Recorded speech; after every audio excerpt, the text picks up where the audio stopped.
నొప్పింపక తానవ్వక తప్పించుకు తిరుగువాడు ధన్యుడు సుమతి అనే సామెత వీరికి సరిగ్గా సరిపోతుంది. మీకు ఒకే ఒక ఆదాయం ఉంటే మీరు పేదవారి కిందే లెక్క. ఒకరి కింద పని చేస్తే సంపద సృష్టి చేయలేమని నమ్ముతారు. వైశ్యుల వ్యాపారం ఎంత దివాలా తీసినా కూడా కాని బంగారమైన ఇంట్లో దొరుకుతుందనేది ఎప్పుడో విన్న ఒక పాత సామెత. కోటి జన్మలెత్తితే కోమటి జన్మ, కోటి కోమటి జన్మలెత్తితే బ్రాహ్మణ జన్మ.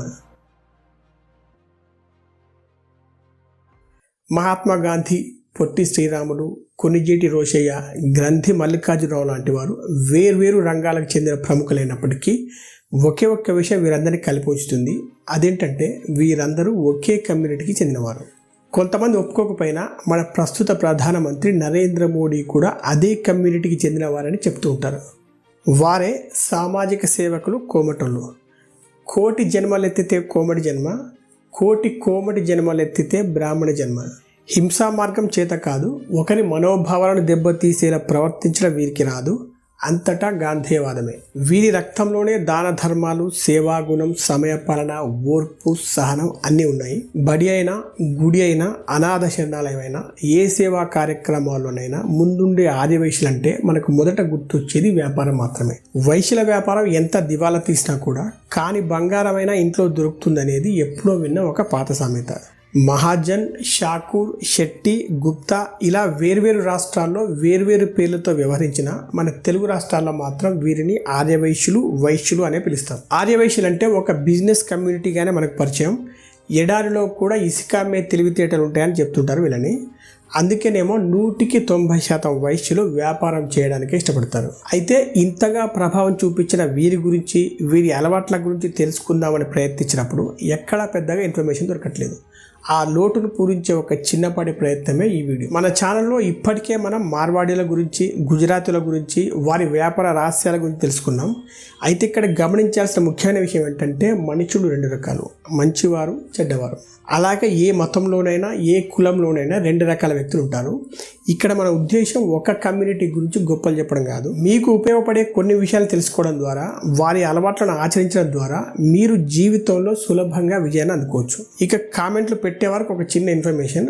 ఆర్యవైశ్యులకు సంబంధించిన 1-2 అలవాట్లు మార్వాడీల్లోను, గుజరాతీల్లోను కూడా ఉండి ఉంటాయి. అయితే వీడియోలో కొత్తదనం కోసం మనం వారి అలవాట్లను మార్చలేం కదా. ఈ ఛానల్ మీరు మొదటిసారిగా చూసినట్లయితే వెంటనే సబ్స్క్రైబ్ చేసుకొని పక్కనే ఉన్న బెల్ ఐకాన్ క్లిక్ చేయండి. మీకు ఈ వీడియో నచ్చితే లైక్ చేసి కామెంట్ చేయండి, మరియు తెలిసిన వారందరికీ షేర్ చేయండి. ఇప్పుడు అసలు విషయంలోకి వెళ్దాం. నెంబర్ 1, వైశ్యులు అంటే వ్యాపారానికి పెట్టింది పేరు. వైశ్యులు వ్యాపారాన్ని ఒక ఆస్తిగా భావిస్తారు. తమను పైకి తెచ్చేది వ్యాపారమే అని గట్టిగా నమ్ముతారు.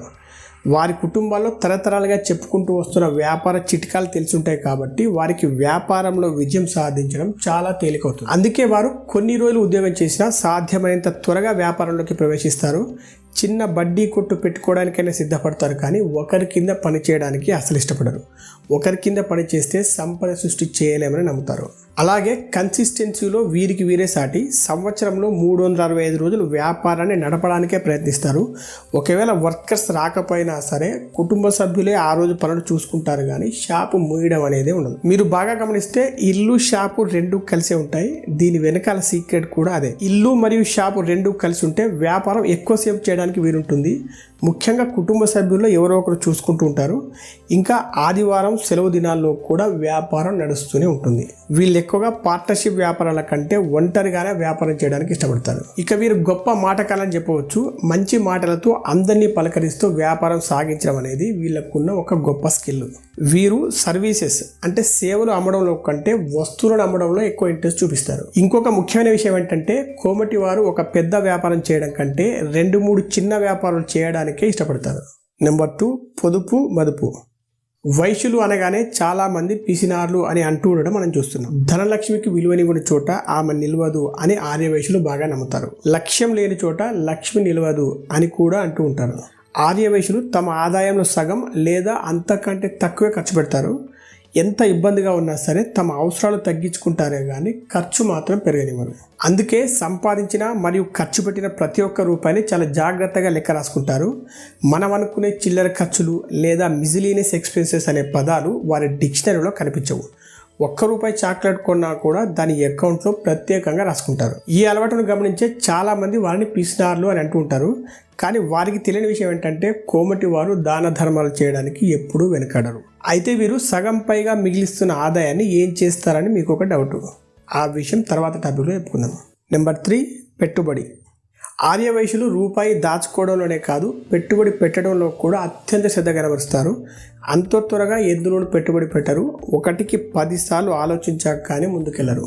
ఉదాహరణకు వారి వద్ద ₹2 లక్షలు ఉన్నాయనుకోండి, ఇంకెవరైనా అయితే బ్యాంకులో FD చేస్తారు లేదా ఇంకో విధంగానూ డిపాజిట్ చేస్తారు. కానీ కోమటి వారైతే ఒక సెకండ్ హ్యాండ్ కారు కొని దాన్ని ట్యాక్సీగా మార్చి అద్దెకిస్తారు. అప్పుడు ప్రతి నెల అద్దె రూపంలో కొంత ఆదాయం వస్తుంటుంది. పైగా సెకండ్ హ్యాండ్ కారుకు డిప్రిషియేషన్ అనేది పెద్దగా ఉండదు కాబట్టి పెట్టుబడి సేఫ్. ఇలా వీరు తెలివిగా పెట్టుబడులు పెడుతుంటారు. ఇక లాంగ్ టర్మ్ కోసం చేసే ఇన్వెస్ట్మెంట్స్ గురించి అయితే ప్రత్యేకంగా చెప్పనవసరం లేదు. భూమికి బంగారానికి ఎప్పటికైనా డిమాండ్ ఉంటుందని వీళ్ళకి బాగా తెలుసు. అందుకే 20 ఏళ్ళకైనా సరే భూమి మీద ఇన్వెస్ట్ చేయడానికి వీరు బాగా ఇష్టపడతారు. వారన్ బఫెట్, రాకేష్ జుంజున్వాలాలు చెప్పిన ఇన్వెస్టింగ్ స్ట్రాటజీలో ఒక భాగమైన లాంగ్ టర్మ్ ఇన్వెస్టింగ్ స్ట్రాటజీని వీరు తరతరాలుగా ఎప్పటి నుండో ఆచరిస్తున్నాం. ఈ సందర్భంగా మనం ఆ ఇన్వెస్టింగ్ స్ట్రాటజీని ఒకసారి చూస్తే దాన్ని ఒక తమ్ముడుగా చెప్పుకుంటే 3 విషయాలు మనం తెలుసుకోవచ్చు. 1, మంచి క్వాలిటీ ఉన్న స్టాక్స్ ఎంచుకోవడం. 2, అవి కూడా వందల సంఖ్యలో కాకుండా కేవలం 20-30 స్టాక్స్తోనే తమ పోర్ట్ఫోలియో నిర్మించుకోవడం. ఇక 3వది ఇంతకుముందు చెప్పుకున్నట్టు లాంగ్ టర్మ్ కోసం హోల్డ్ చేయడం. ఇదే స్ట్రాటజీతో మన ముందుకు వచ్చిన ఒక యాప్ గురించి ఈరోజు తెలుసుకుందాం. అది తేజీ మండి అనే ఒక యాప్. తేజీ మండి సెబీ వద్ద రిజిస్టర్ చేయబడిన ఒక ఇన్వెస్ట్మెంట్ అడ్వైజరీ సంస్థ. ఇది మనకు 15 నుండి 20 క్వాలిటీ స్టాక్స్తో కూడిన ఒక రెడీ టు ఇన్వెస్ట్ పోర్ట్ఫోలియోని అందిస్తుంది. ఈ పోర్ట్ఫోలియో అనేది మన రిస్క్ స్వభావాన్ని బట్టి తయారు చేయడంతో పాటు ఏ స్టాక్స్ కొనాలి, ఎందుకు కొనాలి లాంటి విషయాల్ని మనకు ప్రతి వారం మెయిల్స్ ద్వారా, వీడియోల ద్వారా అప్డేట్ చేస్తూ ఉంటారు. ఇక్కడ మనం చేయాల్సింది ఇదివరకే ఉన్న ఏదైనా ఒక డీమ్యాట్ అకౌంట్ను ఈ యాప్కు లింక్ చేసి ఒకే ఒక క్లిక్తో మన ఇన్వెస్ట్మెంట్ జర్నీని స్టార్ట్ చేయవచ్చు. తేజీ మండి అనేది మోతీలాల్ ఓస్వాల్ ఫైనాన్షియల్ సర్వీసెస్ యొక్క అనుబంధ సంస్థ. రామ్ డియో అగర్వాల్ ఈ కంపెనీ బోర్డ్ ఆఫ్ డైరెక్టర్ మరియు వైభవ్ అగర్వాల్ ఈ కంపెనీ యొక్క వ్యవస్థాపకులు. ఇది సెబీ వద్ద రిజిస్టర్ చేయబడింది కాబట్టి మనం ఏ రకంగానూ సందేహించిన అవసరం లేదు. ఇక మనం పెర్ఫార్మెన్స్ పరంగా చూసినట్లయితే తేజీ మండి ఫ్లాగ్షిప్ అనే పోర్ట్ఫోలియో గత 2 సంవత్సరాల్లో సగటున 36% వృద్ధి రేటును అందించింది. ముఖ్యంగా వీరు మనకు రీబ్యాలెన్సెస్ గురించి టైం టు టైం అప్డేట్స్ అందిస్తారు. దానివల్ల మనం మార్కెట్ హెచ్చుతగ్గులకు అనుగుణంగా పోర్ట్ఫోలియోను కూడా అప్ టు డేట్గా ఉంచుకోవచ్చు. కొన్ని స్టాక్స్ ఎందుకు తీసివేయాలి, కొత్త స్టాక్స్ ఎందుకు కలపాలి అనే అప్డేట్లను వారు మనతో పంచుకుంటూనే ఉంటారు. ఇక పోర్ట్ఫోలియో ఫీజుల గురించి చూస్తే మనం 12 నెలలకు సంబంధించిన ప్లాన్ తీసుకున్నట్లయితే నెలకు ₹99తో కూడా సబ్స్క్రిప్షన్ స్టార్ట్ చేయవచ్చు. ఇందులో మన పెట్టుబడిని మినిమం ₹25,000తో స్టార్ట్ చేయవచ్చు. ఎలాగూ ఇది ఫ్లాట్ ఫీజు మోడల్ కాబట్టి మనం 25,000 ఇన్వెస్ట్ చేసినా 25 లక్షలు ఇన్వెస్ట్ చేసినా ఒకే ఫీజు ఉంటుంది. మంత్లీ SIP సౌకర్యం కూడా ఉంది. ఈ మధ్యనే యాడ్ చేసినటువంటి ఒక పోర్ట్ఫోలియో మల్టీ బ్యాగర్ పోర్ట్ఫోలియోని కూడా ఒకసారి మనం ఎక్స్ప్లోర్ చేయవచ్చు. తేజీ మండి యాప్ను డౌన్లోడ్ చేసుకోవడం కోసం కింద డిస్క్రిప్షన్లో కానీ లేదా కామెంట్స్లో పిన్ చేయబడిన లింక్లను కానీ క్లిక్ చేయండి. మీకు నచ్చిన పోర్ట్ఫోలియోను సబ్స్క్రైబ్ చేసుకోవడంతో పాటు మీ యొక్క ఎక్స్పీరియన్స్ను కామెంట్స్ ద్వారా తెలియజేయండి. నెంబర్ 4, ఆదాయ మార్గాలు బోలెడు. మీకు ఒకే ఒక ఆదాయం ఉంటే మీరు పేదవారి కిందే లెక్క. అన్ని గుడ్లు ఒకే బుట్టలో పెట్టకూడదు. వారెన్ బఫెట్ చెప్పిన ఈ విషయాల్ని ఎప్పటి నుండో బాగా వంట పట్టించుకున్నారు ఆర్యవైశ్యులు. ఒక పెద్ద వ్యాపారం చేయడం కంటే 2-3 చిన్న వ్యాపారాలు చేయడానికే వీరు ఎక్కువ ప్రాధాన్యం ఇస్తారు. ఉదాహరణకు వారు ఒక బంగారం వ్యాపారంలో 50 లక్షలు పెట్టుబడి పెడదాం అనుకున్నారు అనుకోండి, వారు దాంతోపాటు బట్టల వ్యాపారంలో కూడా కొంత పెట్టుబడి పెడతారు. దానివల్ల ఒక దాంట్లో నష్టం వచ్చినా యావరేజ్ అయ్యే అవకాశం ఉంటుంది, లేదా కొంత లాభంలోనే ఉండే అవకాశం ఉండవచ్చు. నెంబర్ 5, వివాద రహితులు. నొప్పింపక తానవ్వక తప్పించుకు తిరుగువాడు ధన్యుడు సుమతి అనే సామెత వీరికి సరిగ్గా సరిపోతుంది. ఎవరైనా ఇద్దరు గొడవపడి వీరి దగ్గరకు వస్తే వీరు ఎవరి పక్షాన నిలబడరు. ఎందుకంటే వీరికి అందరూ కావాలి కాబట్టి ఎవరి విషయంలోనూ తలదూర్చరు, ఎవరితోనూ గొడవ పెట్టుకోరు. దీనికి ఒక మంచి ఉదాహరణ స్వర్గీయ శ్రీ కొణిజేటి రోషయ్య గారు. సుదీర్ఘకాలం పాటు రాజకీయాల్లో ఉన్నా కూడా వివాదరహితుడుగా, అజాత శత్రువుగా, సౌమ్యుడిగా మంచి పేరు సంపాదించారు. నెంబర్ 6, భక్తి. కోమటి వారు దేవుణ్ణి పూజించకుండా వ్యాపారం మొదలుపెట్టరు. నలుగురికి మంచి చేయడం వల్ల దేవుడు వారిని కరుణిస్తాడని నమ్ముతారు. భగవంతుడి కోసం పెట్టే ప్రతి ఒక్క రూపాయిని సంతోషంగా ఖర్చు చేస్తారు. వీరు కట్టించిన గుళ్ళు, అన్నదాన సత్రాలు మనం లెక్కగట్టలేము. వీరికి దేవుడిపై భక్తే కాదు, తమ తల్లిదండ్రులు, ఇంట్లో పెద్దవారిని గౌరవించడం ద్వారా వారి ఆశీర్వాదాలు కూడా లభిస్తాయని నమ్ముతారు. నెంబర్ 7, అప్పులు ఇవ్వరు. ఆర్యవైశ్యులు అప్పు ఇవ్వడానికి ఎక్కువగా ఇష్టపడరు. దానివల్ల మానవ సంబంధాలు చెడిపోతాయని నమ్ముతారు. అంతేకాదు ఒక చోట వచ్చిన లాభం ఇంకో చోట పెట్టే అలవాటు ఉన్నవారు కాబట్టి అప్పు ఇవ్వడం వల్ల మరొక వ్యాపారం కూడా దెబ్బతినే అవకాశం ఉందని భావిస్తారు. సహజంగానే ప్రతి ఒక్క రూపాయలు లెక్కించుకుంటారు కాబట్టి అమ్మిన వస్తువుకు డబ్బు తీసుకోకపోవడం అనేది వారికి నచ్చదు.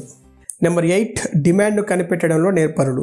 బిజినెస్ స్కూల్స్లోను మేనేజ్మెంట్ కాలేజీల్లోనూ నేర్పించే ఒక ముఖ్యమైన సూత్రాన్ని వైశ్యులు వారి కుటుంబాల్లో తరతరాలుగా ఒకరి నుంచి మరొకరికి అందించుకుంటూ వస్తున్నారు. అదేంటి అంటే where there is demand there should be supply. అంటే ఎక్కడ ఏ వస్తువుకు డిమాండ్ ఉంటుందో ఆ వస్తువు అక్కడ అమ్మాలి అని. ఉదాహరణకు ఏదైనా ఒక కొత్త కాలనీ ఏర్పడి అక్కడ ఇల్లు పడుతున్నాయి అనుకోండి, మార్వాడిలాగే వీరు కూడా వెంటనే ఒక కిరాణా షాప్ స్టార్ట్ చేస్తారు. Number 9, thinking outside the box. ఆర్యవైశ్యులు విభిన్నంగా ఆలోచిస్తారు. ఉదాహరణకు కొత్తగా ఒక కాలనీ వస్తుంటే వీరు కిరాణా షాప్ స్టార్ట్ చేశారు అనుకుందాం.